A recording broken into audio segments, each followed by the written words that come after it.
All right. How you guys doing? It's Gus Tucker. Welcome to Financial Freedom Fridays, and I'm fired up today. How are you doing? You fired up? Man, it's a great day to be alive. You see who's behind me? Dr. Martin Luther King. I encourage you to find his speech. It's called The Other America, and it was delivered at Stanford University. So if you Google The Other America, Martin Luther King, The Other America, Stanford University, you'll get the right one. This picture was taken from when I found it. I took this from the YouTube that was set up for that speech. Okay, so it's called The Other America, Martin Luther King. It's April 14th, 1967. And it's as he was making the change from being focused on social issues to economic issues. Okay, The Other America by Dr. Martin Luther King. If you ask his wife, if you could ask his wife, she told her son that this is the speech that got him assassinated. Now, here's the thing. As we talk about wanting to mobilize ourselves and make a difference for Black America, there will be some opposition. Okay, everybody's not with that. But for those of you who are of a mindset that that you want to make a difference and do something special, now is the time. I also got to tell you about this. I didn't mention this to my producer beforehand, but you got to listen to this. You guys know who Malcolm Jamal Warner is? Back in the day, he was Theo Huxtable, okay, on the Cosby Show. Malcolm Jamal Warner. He also plays a doctor on one of my favorite shows called The Resident. He's already won one Grammy. He's up for another Grammy this year. He's got a spoken word album. It's music, spoken word. It's called Hidden in Plain View. Hidden in Plain View. I was watching him on The Breakfast Club. It was a video. I was watching him on The Breakfast Club, and he was talking. And man, he was just saying some amazing stuff. So he was named for Malcolm X. That's his first name, Malcolm. Jamal is Ahmad Jamal, who was a jazz pianist who also lived in Chicago, where I'm at, right over in Hyde Park. He lived in Chicago, and he was an activist. He's a very prolific jazz pianist. So Malcolm Jamal. So Malcolm Jamal Warner was growing up, he learned about these people. And then he told his dad, man, you set me up. Because once he learned about those people and who he is named for, his dad was giving him direction to be a critical thinker and not just go with the crowd. So the name of his album is Hidden in Plain View. Please listen to it. He said, and this is what got me to listen to it, he said, this is one of the most important albums, important communication albums, music, thoughts, and ideas around being Black in America and being a Black man in America and raising Black boys. And I agree with him. Please go listen to this speech, The Other America by Martin Luther King, and listen to this album by Malcolm Jamal Warner called Hidden in Plain View. All right, please, because as we continue to grow and develop and change what we think about. Hey, Beverly from New Jersey, how you doing? You know, as we continue to grow and think about these things, we'll change our thinking, and then we'll change our feelings, and then we'll change our actions, and then we'll begin to change our results. Because see, I believe ultimately our results are not up to us; our results are up to God. But what we're responsible for is how we think, the resultant feelings that come out of that, and then the actions you take. Like yesterday, I'll tell you this story, then we'll get started. So I was driving yesterday. Anybody ever been a little distracted? So something was going on in my car. I got a little distracted. So this stop sign was kind of weird. There's a stop sign here. There's a stop sign to the left. The person across didn't stop, and the person from this way didn't have a stop sign. So I was a little, distracted. So this guy came and almost hit him. And so I had already had a kind of an interesting day up till then. And so he happened to be a white dude. And so I could tell he was calling me names that weren't the name my mother gave me because he didn't know that name. So the things he was calling me couldn't have been that name. And he was also giving me some hand signals that didn't seem to be consistent with my given name. And so I waved to him. I said, "Hey man, I'm sorry," but I waved to him. And so he was gonna take off, and he saw me, and I guess he kind of figured that I'm kind of a big dude. So he started off after me, and then he said, "Nah, I'm not gonna do that." And I'm glad he didn't. And I won't say exactly why, but I'll just say he would have been surprised. He came up on the brother. You understand what I'm saying? So it's something else being a black man in America, and you best come prepared. Okay, so let's get on to the presentation. And this is really a conversation today. I cut the slides way down. Why this podcast? We want you to apply some stuff practically, and we're going to start talking about that very quickly today. We want you to apply this stuff. So listen. What is financial independence? It's developing a sustainable black economy. What do I mean by that?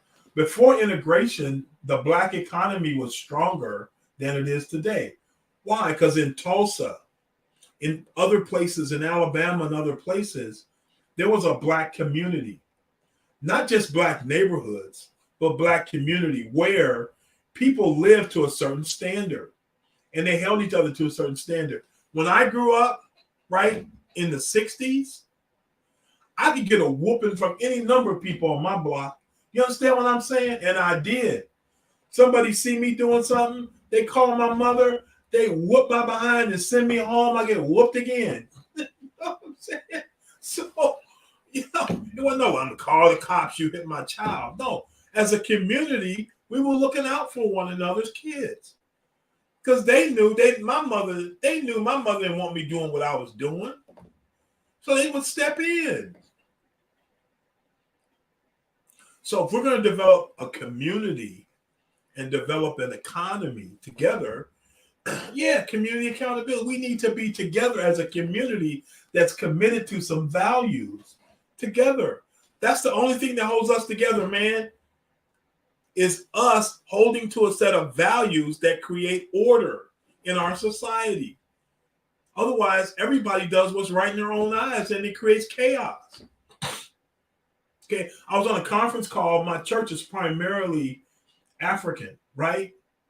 And so we're on a conference call because we do ministry in about 19 countries. So we were talking about a ministry trip that's coming up to Cyprus, to Cameroon, and then later in the year we're going to Nigeria. And we're pushing the Nigeria trip off because of the election. It's kind of crazy over there right now. Not the time to go. Till this election is over and things have settled down. America has transitioned leadership year after year after year until we got pretty, used to it. That doesn't happen everywhere. Okay? That doesn't happen everywhere. It really doesn't. So we want to develop a sustainable black economy. We got to work together on that, y'all. And with technology, it's least likely to be a physical location as it will be a digital location, how we work together. Okay?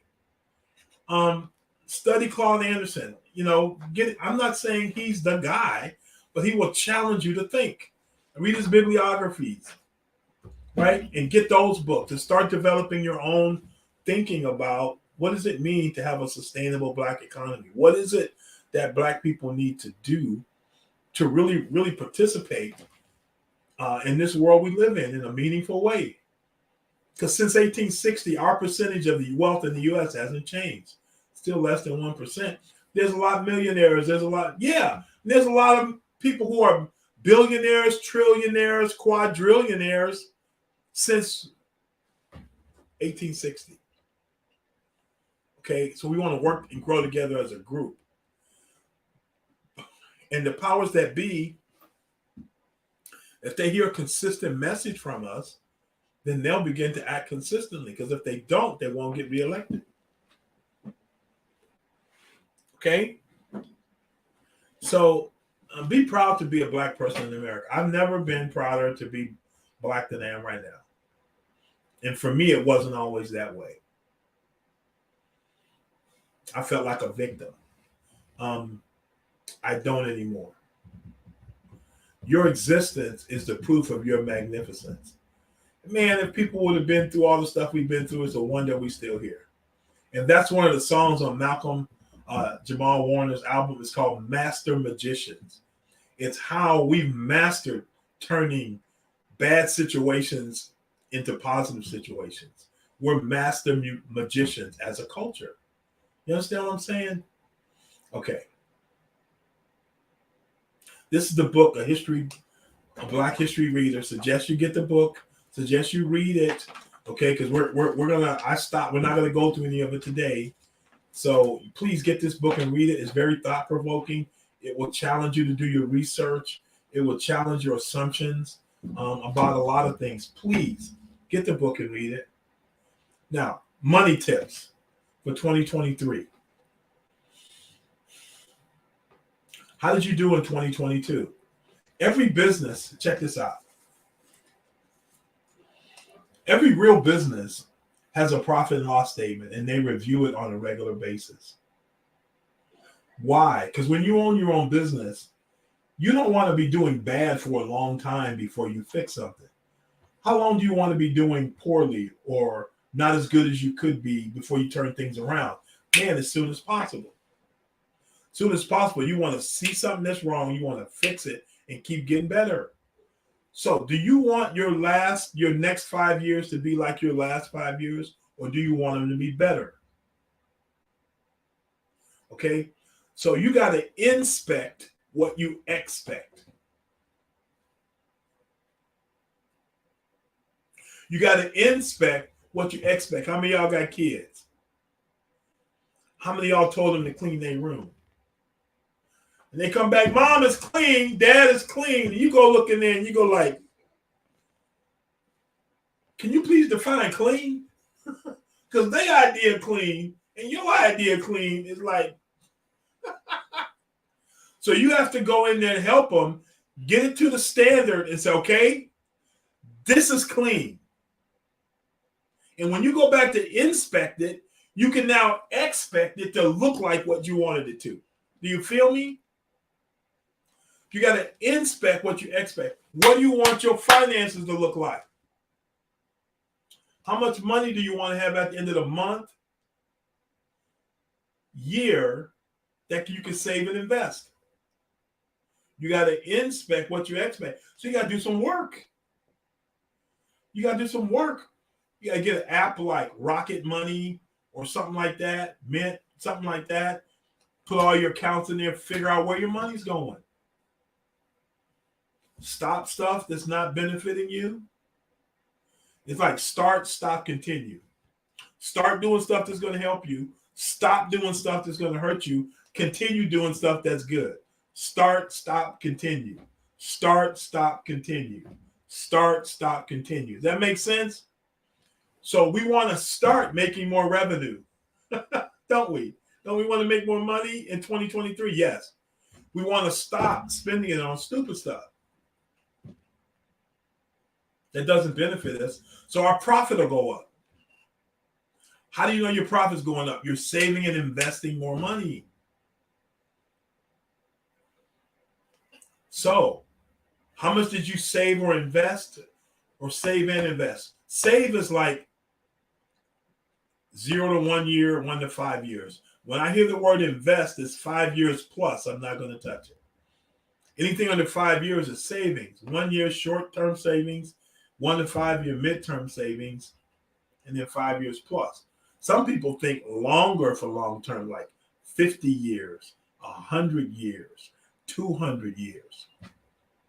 Right? But let's get started with 0 to 1, 1 to 5, 5 plus, and we'll grow from there, okay? What's your net worth? Was it higher in 22 than 21? What's it going to be in 23? That's why we got to get a handle on where we're at. Okay, you got to get a handle on where I got to create a cash flow plan for 2023 and stick to it. So what are your goals for 2023? Taxes. How much do you plan on paying taxes? We want you to pay the least legal amount possible. Does that make sense? So you're doing some tax planning, not just reporting, where you're scrambling to put all your stuff together to get your taxes in on time. Versus you already know what your tax bill is going to look like because you plan for it to look a certain way. They have tax laws so you can understand what you're going to get taxed so you can plan for it. Not just respond to it. Does that make sense? What are your revenue income goals this year? If you have a job, for the most part, you're on a fixed income. Wait a minute, Gus. I'm not going to be on a fixed income to Social Security or my pension. No. Can you go into your boss right now and increase your income 50%, 25%, 100%? Is there a program where you work for that? Is there a program for that where you work? Huh? No, then you're on a fixed income. And you got to fix it. You got to fix that fixed income. You understand what I'm saying? Because, hey, how long is it going to take to get rich on what you can save? It's going to take a minute. You need to create more revenue and not spend it. That means your profit goes up, your net worth goes up. You understand what I'm saying? If we work and we take that margin and we invest it, that's the long haul, right? The quicker haul is, man, we need to own a business. We need to have multiple streams of income. And then don't spend those multiple streams, invest them. Does that make sense? So, Gus, all right. We already dealt with all these questions. So here we go. So what are you going to do to mobilize? Okay. 2 things. Prepare financially to develop the Black economy. Get your financial house in order. How am I going to do that? Do a financial needs analysis. How am I going to do that? We're going to show you in a minute. Okay. So one is, does it make sense if we're going to have a thriving Black economy that the Black people in the economy need to be doing well? Yeah. There's some things coming down the road that I'm going to tell you about. They're going to blow your mind. I can't tell you about them right now, but trust me, the next few months, we're going to tell you about them. It's going to blow your mind. And you're going to want to have yourself financially in a place to take advantage of it. That makes sense? So one, we're going to prepare financially, getting our house in order. Secondly, I'm going to encourage you to attend a training with me. You can do it on Zoom. But you can learn about the training by going to this link right here. It's going to be March 10th through the 12th. Okay? It's going to be Friday evening, all day Saturday, and Saturday late afternoon, like after church, like 2, 3 in the afternoon to like 6 or 7. It will change your life. So go to our website. It's called thecitylight.org/leading lights. Okay? Go there and learn about it. The registration link will be up next week where you can register. And I'll have a registration code for you so you can get the right price and all that kind of stuff. What's this about? This is about understanding who you are, why God made you, what your purpose is, and specifically how you're supposed to be operating to change this world we live in. The reason the world is the way it is, it's our fault. It's not somebody else's fault. We can't point the finger at other people. What are we doing? What are you doing? What am I doing to make a difference in the world that we live in the sphere of influence that we operate in? See, all of us operate in the sphere of influence. Some of us are in arts and entertainment. Arts, entertainment, and sports. Some people operate in that arena. Some people operate in business and finance. Some people operate in the church. Some people operate in distribution and media, trucking, logistics, distribution, and media. Some people operate in education. engineering. F, some people operate in the financial arena, finance and business. And then some people operate in government and policy. What area do you operate in? What are you gifted in? What are you called to do? Specifically, what's your role in making this a better place?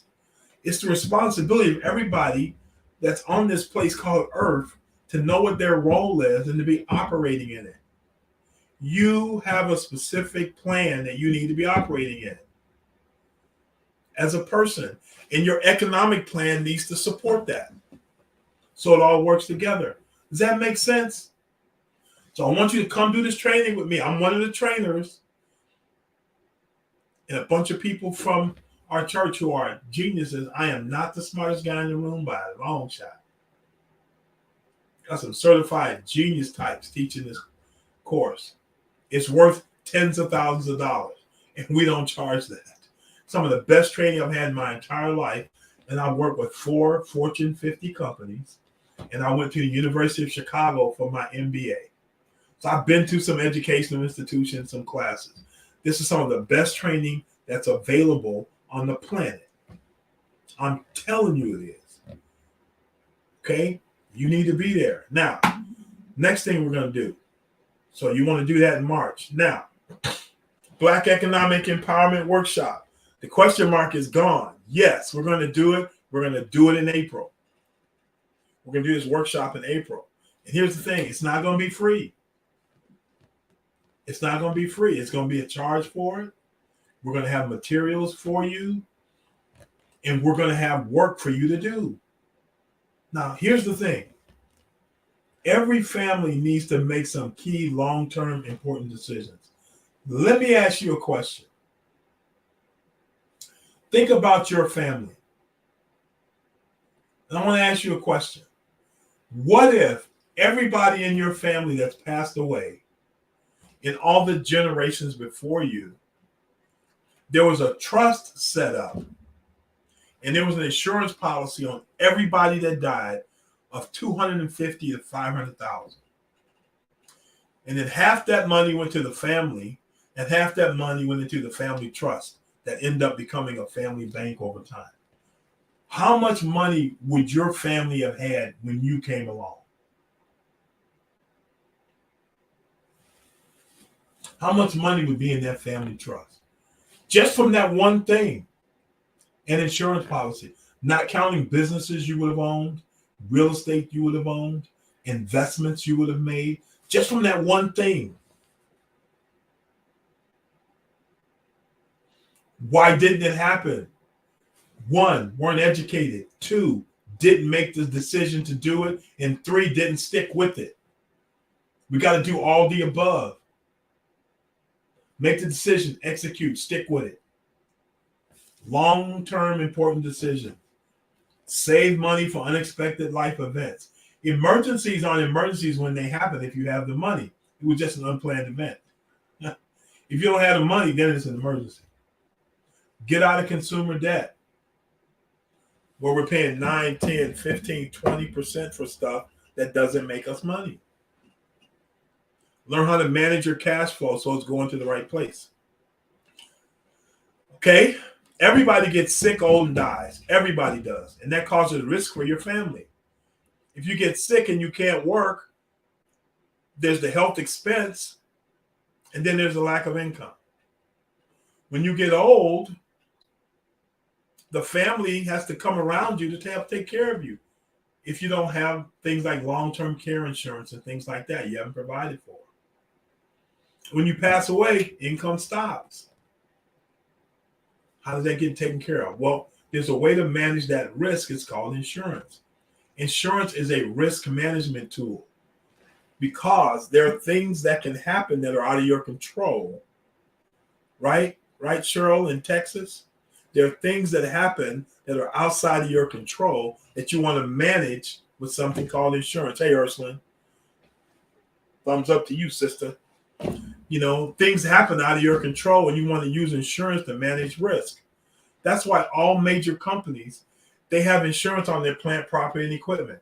They also have insurance on their key executives. Why? They know because on an ordinary day, extraordinary things can happen. And they want to prepare for the risk. Accumulate assets for retirement, either money invested, real estate, or businesses, or intellectual property. What's your strategy for retirement? When I work with my clients, retirement isn't about the cessation of work. It's not working for money. So you got enough money coming in so you don't have to go to work. But you're still going to work because now you know more than ever and you're more effective than ever. You can help more people than ever. So now you want to work more because you're smarter and wiser and you got some things going on. Okay? Develop a strategy for passing things on the next generation. Be an example of and teach financial literacy. It talks about in the Bible, a good man leaves an inheritance to his children's children. We go straight to money. What about leaving on wisdom? Understanding how to make decisions in life. What if you can leave on wisdom? What about relationships? What if all these relationships you've developed over their life, you've now introduced them to your kids, so when you're gone, they got these other people that they can trust, have their best interest at heart. Why? Because you've known them for 5, 10, 15, 20, 25. You've vetted them already. You've already been through the storm with them. These are good folks. And then you got the financial assets. So if you leave them wisdom and you leave them relationships and you leave them money, are they more likely to not have the money ruin them? I've worked with 5 lottery winners. All of them lost their lottery money in a year. Some of it was 7 figures. It was gone in 12 to 18 months. Why? They didn't have wisdom, they didn't have relationships, and they didn't have a financial plan. So we're going to use powers of attorney, wills, and trusts and other things to put that into place so you have an orderly transition of generational wealth. Orderly transition. Now, April is Financial Literacy Month. We're going to have these workshops during April. Don't know if it's going to be 1 or 4, but exactly how we're working out the details. But these are the kinds of things we're going to cover. If there are other things you'd like to see covered, let us know. Okay? You got my number. You got the email, Financial Freedom Fridays at Gmail. You got the blackdoctor.org Facebook. Financial Freedom is on there. You can join the group. Put your information in there. Let us know what you're thinking. Okay? Hey, like and share the broadcast for sure. Get Dr. Anderson's book. He's on powernomics.com. Get his books. I don't make any money from his books. Probably should, but I don't. You know, they're just good. Okay? That's one of them, a Black History Reader. Now, get this book, Black History Reader 101. Get it. Get your financial house in order by executing your financial needs analysis. We're going to help you with that in April because we're going to do workshops on it. And for those that register and pay, you're going to get information on it emailed to you. You're going to have personal opportunities for us to sit down and talk about your situation. There's no obligation or anything like that to help you put those plans together. I'm making that Leading Lights initiative available for you. It's for life planning, right? It's about planning your life and figuring out where at one point in the thing we have you write your own eulogy. Think about that. Writing your own eulogy and what you want people to say about you, and then you reverse engineer your life so it looks like the eulogy you want. Doesn't that make sense? And then start executing the plans for your personal initiative, for your finances, and you're going to have a new network of people to work with. It's going to be fired up. Like and share this broadcast. Okay, go to blackdoctor.org, like it. Like the broadcast. Share with other people, okay? Because we are making stuff happen in 2023, right? We are mobilizing to move forward and to change things. Dr. King, let's not have his life be in vain. Let's create that other America that he talks about in his speech. Please go listen to it. The other America. delivered in April of 1967 at Stanford University. Okay? All right, you guys. That's it for today. And let's go make things happen.